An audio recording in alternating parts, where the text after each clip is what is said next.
بسم اللہ الرحمن الرحیم۔ عزیز طلباء و طالبات، السلام علیکم ورحمۃ اللہ وبرکاتہ۔ ہم نسیم حجازی کا تحریر کردہ ناول محمد بن قاسم اور اس سے ماخوذ ایک چھوٹا سا ٹکڑا جو آپ کی درسی کتاب میں موجود ہے اسے سمجھنے اور پڑھنے کی کوشش کر رہے ہیں۔ عزیز طلباء، گزشتہ لیکچر میں نے اس سبق کا جو آخری اقتباس تھا وہ آپ کے سامنے پڑھ دیا تھا۔ اس میں کچھ الفاظ مشکل الفاظ آئے ہیں۔ میں چاہتا ہوں کہ پہلے ہم ان مشکل الفاظ کے جو معانی ہیں ان کو ایک نظر دیکھ لیں اور اس کے بعد ہم اس کو آگے بڑھاتے ہیں۔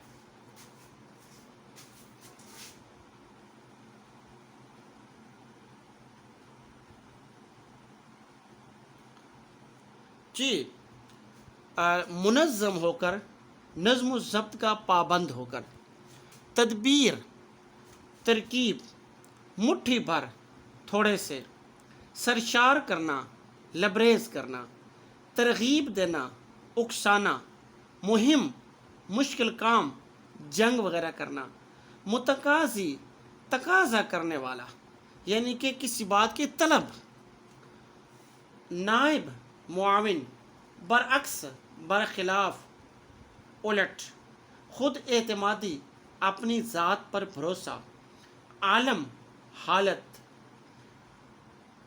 یہ اس کے اندر مشکل الفاظ آئے ہیں، تھوڑے سے بہت زیادہ مشکل الفاظ نہیں ہیں آخری پیراگراف میں، جو کہ میں نے آپ کے سامنے جس الفاظ اور ان کے معنی بیان کر دیے ہیں۔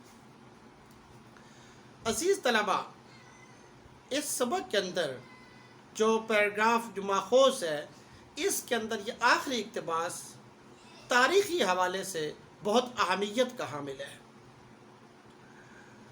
اس سے پہلے کہ سارے اقتباس کی تشریح کی جائے، تفہیم کرنے کی کوشش کی جائے، اس اقتباس کے اندر موجود جو ایک تو تاریخی باتیں ہیں ضروری سمجھتا ہوں کہ اس کو آپ سمجھ لیں۔ آپ اگر اس کو سمجھ لیں گے تو یقیناً آپ اس پورے اقتباس کو بہت آسانی سے سمجھ لیں گے۔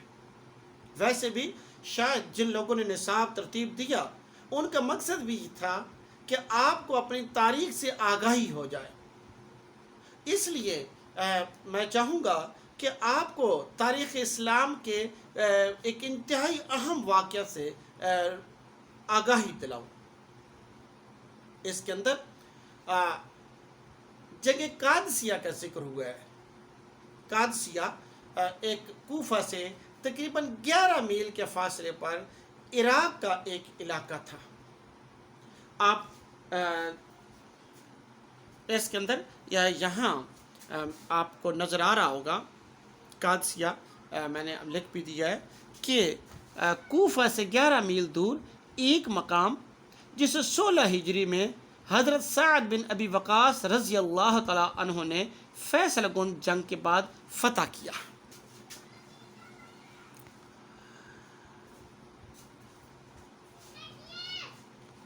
جنگ قادسیہ ایک ایسی جنگ تھی جس نے فارس کو نیست و نابود کر کے رکھ دیا، اور اس جنگ کے عظیم الشان سپہ سالار حضرت سعد بن ابی وقاص رضی اللہ تعالی عنہ رہتی دنیا تک ہمیشہ کے لیے عالم اسلام کے عظیم الشان ہیرو بن گئے۔ آپ ایک چمکتے ہوئے ستارے بنے۔ آپ کی مثال ایک روشن ستارے کی مانند تھی۔ آپ نے فارس کو اور رستم کے غرور کو خاک میں ملا دیا تھا۔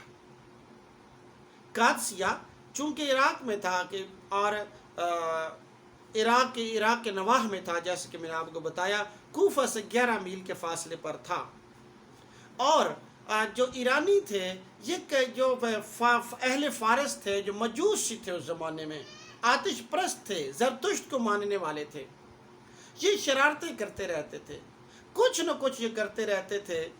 اور اس سے پہلے حضرت صدیق اکبر رضی اللہ تعالی عنہ کے دور میں حضرت مثنى بن حارثہ رضی اللہ تعالی عنہ اور حضرت خالد بن ولید رضی اللہ تعالی عنہ کی قیادت میں یہاں آپ نے بہت سی جنگیں لڑی تھی، ایرانیوں کو پے در پے شکستوں سے چور کیا تھا، لیکن وہ پھر بھی اپنے آپ کو سپر پاور خیال کرتے ہوئے شرارتوں سے باز نہیں آتے تھے۔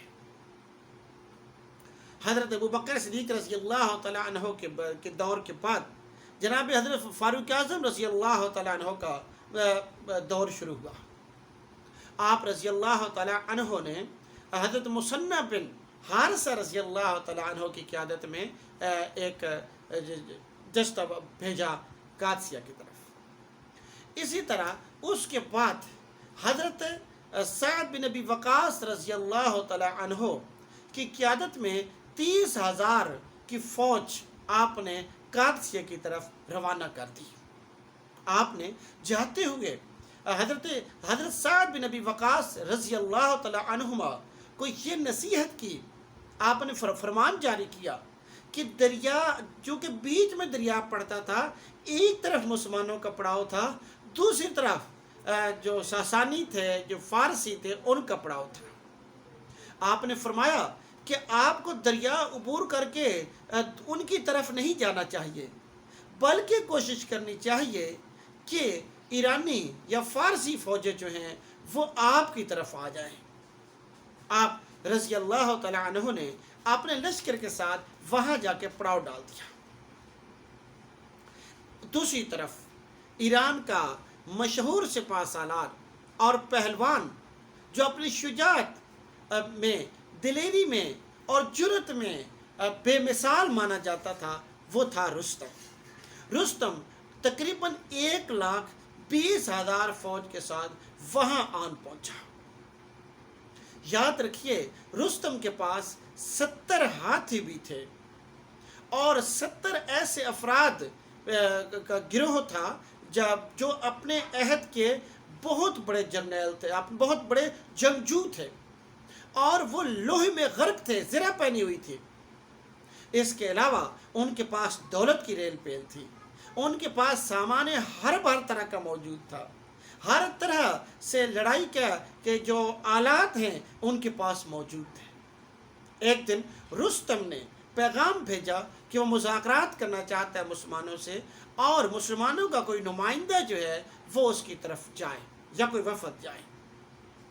مشورے کے بعد حضرت مغیرہ بن شعبہ رضی اللہ تعالی عنہ کو وہاں بھیجا گیا۔ آپ کے جانے سے پہلے رستم نے حکم دیا کہ ایک بہترین دربار سجایا جائے، تخت لگایا جائے، وہاں پر رستم بیٹھے گا اور وہاں ہر طرح کی آسائش مہیا کی جائے، روب و دبدبے جیسی شان بنائی جائے، وہاں پر اس کے باڈی گارڈز کھڑے ہوں، تاکہ جب عربوں کا کوئی ترجمان وہاں پہنچے تو وہ سکتے میں رہ جائیں، وہ حیران ہو جائیں۔ چنانچہ جب اگلے دن حضرت مغیرہ بن شعبہ رضی اللہ تعالی عنہ وہاں پہنچے تو دربان نے آپ کو روک لیا۔ آپ نے جو لباس پہنا ہوا تھا اس پر پیوند تھے، اور آپ کے پاس جو تلوار تھی اس پر نیام نہیں تھی، بلکہ کچھ اور آپ نے اس کے اوپر لپیٹا ہوا تھا۔ اس نے کہا کہ اگر آپ ہمارے سالار سے ملنا چاہتے ہیں تو آپ اپنا لباس بدل کے آئیے، تلوار کو سجا کے لائیے۔ آپ نے فرمایا کہ اگر آپ مسلمانوں سے مذاکرات کرنا چاہتے ہیں تو اسی لباس میں مذاکرات ہوں گے۔ رستم نے کہا کہ اسے آنے دیا جائے۔ جناب حضرت مغیرہ بن شعبہ رضی اللہ تعالی عنہ جب اندر داخل ہوئے تو سب نے حیرت کے ساتھ دیکھا۔ آپ چلے گئے اور وہاں جا کے آپ بیٹھ گئے، اور جو کچھ خسر پسر ہو رہی تھی تو اس میں کچھ جو ساسانی جرنیل تھے، جو درباری تھے، وہ آپس میں کہہ رہے تھے کہ یہ کتنے اجڑ ہیں اور کتنے غریب لوگ ہیں، ہم سے لڑنے کے لیے آ گئے۔ رستم نے گفتگو ہوئی تو رستم نے حضرت مغیرہ بن شعبہ رضی اللہ تعالی عنہ سے کہا کہ اگر میں آپ کو یہ کہتا ہوں کہ آپ میرے ساتھ مت لڑائی کریں، آپ کا ہر سپاہی جو ہے اس کو اونٹ پر سامان دے دیا جائے گا، وہ اس اونٹ پر سامان لے کر واپس چلے جائیں آپ۔ حضرت مغیرہ بن شعبہ رضی اللہ تعالیٰ عنہ نے فرمایا کہ اے رستم، ہم تمہارے سامنے 3 شرائط رکھتے ہیں۔ ایک شرط یہ ہے کہ تم اور تمہاری قوم اسلام قبول کر لو، دوسری شرط یہ ہے ہمیں جزیہ دو، اور تیسری شرط یہ ہے جنگ کے لیے تیار ہو جاؤ۔ یہ سن کر درباری حیرت میں ڈوب گئے، اور رستم کو غصہ آ گیا۔ اس نے کہا کہ حضرت مغیرہ بن شعبہ رضی اللہ تعالیٰ عنہ سے کہا کہ اگر آپ یہاں پر بطور سفیر نہ آئے ہوتے تو میں آپ کو قتل کروا دیتا، کیونکہ آپ نے میری شان میں یا ہمارے شان میں گستاخی کیا۔ بہرحال اس کے بعد اس نے ایک تلوار دی کہ یہ تلوار آپ رکھیے۔ آپ نے فرمایا کہ میری تلوار اس سے بہتر ہے، اور آپ نے ایک ہی وار میں اس تلوار کے ٹکڑے کر دیے۔ آپ بڑی تلوار کے ماہر اور دھنی تھے۔ واپس آ گئے۔ جب آپ چل تو رستم بہت غصے میں تھا۔ اس نے کہا کہ میں کل مسلمانوں کو نیست و نابود کر دوں گا، انہیں مکمل طور پر ان کا صفایا کر دوں گا۔ چنانچہ اس نے اپنے جلال دکھانے کے لیے غصے کے باوجود غصے کے اس نے حکم دیا کہ جو دریا ہے اس کے اوپر پل بنایا جائے، اور کل سویرے ساری فوج وہاں پر پہنچ جائے۔ اور اگلے دن ایک طرف مسلمان سپاہ موجود تھی اور دوسری طرف رستم کی سپاہ موجود تھی۔ جنگ شروع ہو گئی، اور جنگ کے دوران پہلے دو بدو لڑائی ہوئی، ایک ادھر سے جاتا، لڑائی ہوتی رہی، اور اس میں مسلمانوں کا پلہ بھاری رہا۔ پھر اس کے بعد جو عام لڑائی شروع ہو گئی، جب عام لڑائی پورا دن جنگ ہوتی رہی، فیصلہ نہ ہو سکا کون جیتا کون ہارا۔ اگلے دن پھر لڑائی ہوئی۔ یہاں میں یہ آپ کو بتاتا چلوں عزیز طلبہ و طالبات کہ حضرت سعد بن ابی وقاص رضی اللہ تعالی عنہ بیمار تھے۔ آپ کو عرق النساء کی تکلیف تھی۔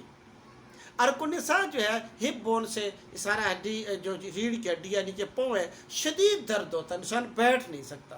آپ گھوڑے پر نہیں بیٹھ سکتے تھے۔ آپ ایک بلند جگہ پر تشریف فرما ہو گئے جہاں سے پورے میدان جنگ نظر آتا تھا۔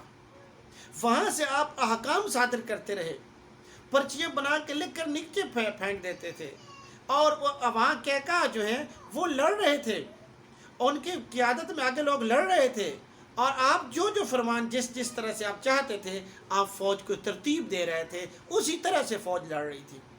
دوسری طرف ایک بلند تخت کے اوپر سہراب بیٹھا ہوا تھا، اور وہ سونے چاندی میں غرق تھا۔ وہ وہاں سے اپنی فوج کو لڑا رہا تھا۔ دوسرے دن بھی لڑائی ہوتی رہی، لیکن فیصلہ نہ ہو سکا۔ اگرچہ یہ بات بہرحال موجود ہے کہ جو ایرانی تھے یا فارسی تھے یا مجوسی تھے، ان کو شکست، ان کے پاؤں کھڑ رہے تھے۔ ایک ہی چیز تھی جو عربوں کے گھوڑوں نے نہیں دیکھی ہوئی تھی، اور وہ تھے ہاتھی، 70 ہاتھی۔ اگلے دن رستم نے ہاتھیوں کو اس طرح سے جوڑا کہ لگتا تھا کوئی بہت بڑا قلعہ بن گیا ہے۔ گھوڑے جوڑ دیے، اور وہ 70 لوگ جوڑے گئے جو مرتے ہی نہیں تھے، زرہ بند تھے، ان کو جوڑ دیا۔ اور آج لگتا ایسے تھا کہ شاید میدان رستم کے ہاتھ میں رہے گا۔ جو گزشتہ دن لڑائی ہوئی تھی تو اس میں کچھ مجوسی مارے گئے تھے اور کچھ گرفتار ہو گئے تھے۔ ایک بہت زخمی تھا، وہ حضرت سعد بن ابی وقاص رضی اللہ تعالیٰ عنہ سے ملا، اور اس نے کہا کہ اگر آپ مجھے چھوڑ دیں، میں تکلیف میں بھی ہوں، میں اسلام قبول کرنا چاہتا ہوں۔ چنانچہ اس نے اسلام قبول کر لیا۔ وہ بھی وہاں پر موجود تھا۔ جب اگلے دن لڑائی ہوئی تو ہاتھی جو ہے ان سے حملہ شروع ہو گیا۔ لڑائی جو ہے ہاتھی بھی وہ لے کر آ گئے، اور گھوڑے بھی آ رہے تھے، اور مسلمانوں کے جو گھوڑے ہیں وہ بدکنے لگ گئے، وہ بدک پڑے۔ حضرت سعد بن ابی وقاص رضی اللہ تعالی عنہ یہ دیکھ رہے تھے، اور اس طرح آپ نے اس مجوسی کو بولا جو اب اسلام قبول کر چکا تھا، اس کو بلایا اور اس سے پوچھا کہ یہ ہمارے ہاں یہ نہیں ہوتے، تم لوگ ان کا کیا علاج کرتے ہو؟ تو اس نے بتایا کہ ان کی سونڈ کاٹ دی جائے یا ان کی آنکھوں میں نیزے مارے جائیں، وہ ناکارہ کی جائیں تو یہ پیچھے دوڑ پڑے گے۔ آپ نے کچھ بہت ہی دلیر لوگوں کا دستہ جو ہے بھیج دیا۔ انہوں نے ہاتھیوں کو جو بڑے دو ہاتھی تھے، جو سمجھیے لیڈر ہاتھی تھے، ان کو گھیر لیا اور ان میں سے ایک کی سونڈ کاٹ دی اور ایک کی آنکھیں ناکارہ کر دی۔ ہاتھی جو گویا کہ رونت کی مثال بن کے آ رہے تھے، وہ پیچھے کو دوڑ پڑے اور اپنی فوج کو کچلنا شروع کر دیا۔ فارسیوں کے، ساسانیوں کے پاؤں اکھڑ گئے۔ اور اس کے علاوہ سے کچھ 70 لوگ ایسے تھے ان کے کم و بیش جنہوں نے زرہ پہنی ہوئی تھی۔ عرب ان کو تلواریں مارتے تھے اور تلوار واپس لوٹ آتی تھی، ان پہ کوئی اثر نہیں ہوتا تھا۔ حیران تھے کہ ان کا کیا کیا جائے، یہاں تک کہ ایک عرب قبیلے کے سردار نے مسلمانوں کو بتایا کہ آپ جو زیر ناف سے تھوڑا سا نیچے جو ہے آپ ان کو تیر ماریں یا نیزہ ماریں، تلوار ماریں، تو یہ یہاں تک ہی انہوں نے زرہ پہنی ہوئی ہے، وہ ایک ایسی جگہ ہے جہاں سے نیزہ پار ہو جائے گا۔ اور یوں جب اس نے خود وہ نیزہ مارا تو وہ اس کے کمر تک اتر گیا اور وہ بندہ مر گیا۔ یوں ان سے بھی مسلمانوں نے چھٹکارا پا لیا۔ یہ فارسیوں کی جو فوج تھی وہ ہار مان رہی تھی، ان کے دل ٹوٹ گئے تھے، انہیں لگ رہا تھا کہ وہ ہار جائیں گے۔ رستم ایک بلند مقام پر بیٹھا ہوا تھا، وہ اپنی فوج کو لڑا رہا تھا، لیکن یہ بات اپنی جگہ موجود تھی کہ رستم کی فوج بہت بڑی فوج تھی، 1,20,000۔ مسلمانوں کے پاس 30,000 فوج تھی۔ اگلے دن 6,000 کی تعداد میں مزید فوج حضرت فاروق اعظم رضی اللہ تعالیٰ عنہ نے بھجوا دی، یعنی گویا 36,000 فوج کا 1,20,000 فوج کے ساتھ مقابلہ تھا۔ اور مسلمان 3 دن سے لڑ رہے تھے، رات دن لڑ رہے تھے اور چور ہو چکے تھے، انہیں سونے کا بھی موقع نہیں ملا تھا۔ جبکہ رستم کی اسٹریٹجی یہ تھی کہ اس کی فوج کچھ سو جاتے کچھ لڑتے رہتے، کچھ تازہ دم ہو کر آ جاتے، اور ایسا لگتا کہ نئے سے نئے دستے آ رہے ہیں۔ اس کے جواب میں جو کیکا تھے، انہوں نے جو یہاں نیچے لڑا رہے تھے فوج کو رستم کے ساتھ، انہوں نے کچھ ٹولیاں اس ترتیب سے دی کہ لگتا ایسا تھا کہ چھوٹی چھوٹی ٹولیاں پیچھے کی بیٹھی ہوئی ہے مسلمانوں کی فوج، اور وہ ٹولیاں جو ہے ٹولی در ٹولی، گروہ در گروہ جو ہے وہ آ رہی ہے اور وہ جو ہے یہاں پر لڑ رہے ہیں۔ بہرحال حضرت سعد بن ابی وقاص رضی اللہ تعالی عنہ نے یہ سوچا کہ اب کسی طرح سے اگر رستم کا خاتمہ کر دیا جائے تو پھر اس کا بالکل پانسا پلٹ جائے گا۔ کچھ جو بہت دلیر تو سبھی تھے جو لڑ رہے تھے، یہاں پر صحابہ تھے، تو کچھ اس میں سے چنیدہ، جس میں حضرت کیکا تھے، جس میں حضرت شرجیل تھے، کچھ اور جو بہت ہی مطلب لیڈ کر رہے تھے، ان کو اکٹھا کیا، اور وہ سارے کے سارے آخرکار انہوں نے پتہ چلا لیا کہ سہراب کہاں پر موجود ہے، رستم کہاں پر موجود ہے۔ وہ وہاں پر پہنچ گئے۔ وہ تھوڑے تھے، جبکہ رستم کے جو باڈی گارڈز تھے، جو اس ارد گرد اس کو پہرا دے رہے تھے، یا لڑنے والے جنگجو تھے، وہ بہت زیادہ تھے۔